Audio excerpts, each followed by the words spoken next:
Wait, তুমি যদি class 8-এর student হও তাহলে এই ভিডিওটা তোমার জন্য অবশ্যই দেখার প্রয়োজন।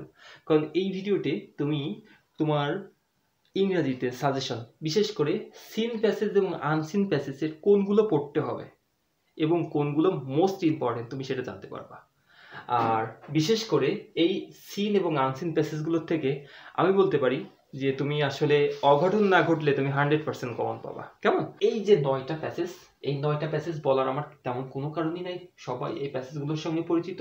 তবে নকশিকাঁথা, বাংলাদেশের কাজিং, এই দুইটা প্যাসেজ কিন্তু এখান থেকে বেশি ইম্পর্টেন্ট। আর এই 4 নম্বরে যে দ্য ওয়ার্ড হাইজিন, স্বাস্থ্যবিধি, এটা খুব গুরুত্বপূর্ণ। তারপর 6 নম্বর প্যাসেজটা দেখো, থাউজেন্ডস অফ ইয়ার অ্যাগো।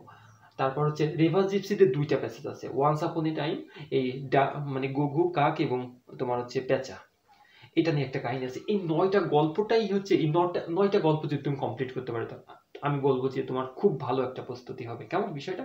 কারণ এর থেকেই প্রত্যেকবার, মানে এর আগে তোমার স্কলারশিপ যে এক্সামগুলো ছিল, এই 9টা থেকেই প্রশ্ন আসছে। আমরা অন্য যে আমাদের প্যাসেজগুলো আছে, দেখো অনেকগুলো প্যাসেজ আছে, এতগুলো প্যাসেজ তো আসলে যা অযাচিত, তার পরে তো আসলে কোনো লাভ নাই। কারণ হচ্ছে তোমার তো পরীক্ষা যেহেতু খুবই সন্নিকটে, তুমি টাইম তো শর্ট পাচ্ছ, এই জন্য আমি বলবো তুমি এই প্যাসেজগুলো মনোযোগ সহকারে কমপ্লিট করো। আর এই প্যাসেজগুলা কমপ্লিট করার পর যখন তুমি সময় পাবা, তখন তুমি অন্য যে প্যাসেজগুলো আছে ওইগুলো কিন্তু কমপ্লিট করতে পারো।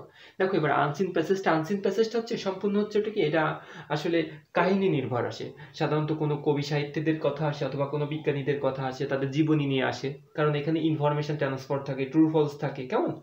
এর মধ্যে আমরা সর্বপ্রথমে রাখছি কি, দেখো বেগম রোকেয়া রাখছি, ডক্টর মোহাম্মদ ইউনুস রাখছি, ওইটা হুমায়ুন আহমেদ রাখছি, নেলসন ম্যান্ডেলা রাখছি, জয়নুল আবেদিন রাখছি, উইলিয়াম ওয়াটস রাখছি, থমাস তোমার হচ্ছে আলবার্ট এডিসন রাখছি, আর তারপর রাখছি হচ্ছে আলতাফ মাহমুদ রাখছি, স্টিফেন হকিং রাখছি, রবীন্দ্রনাথ ট্যাগোর রাখছি।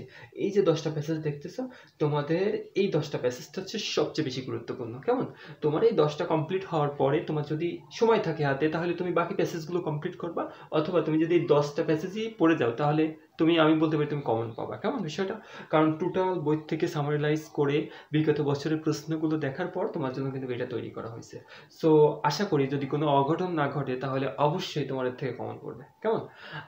মূলত আমাদের এই চ্যানেলটা ক্লাস 8, বিশেষ করে এক্সাম, বার্ষিক পরীক্ষা এবং তোমার হচ্ছে বৃত্তি পরীক্ষা, এই দুইটা নিয়ে কিন্তু আমাদের সাজেশন, তারপর হচ্ছে আমাদের এমসিকিউ যে শর্ট ভিডিওগুলো তুমি পেয়ে যাবা।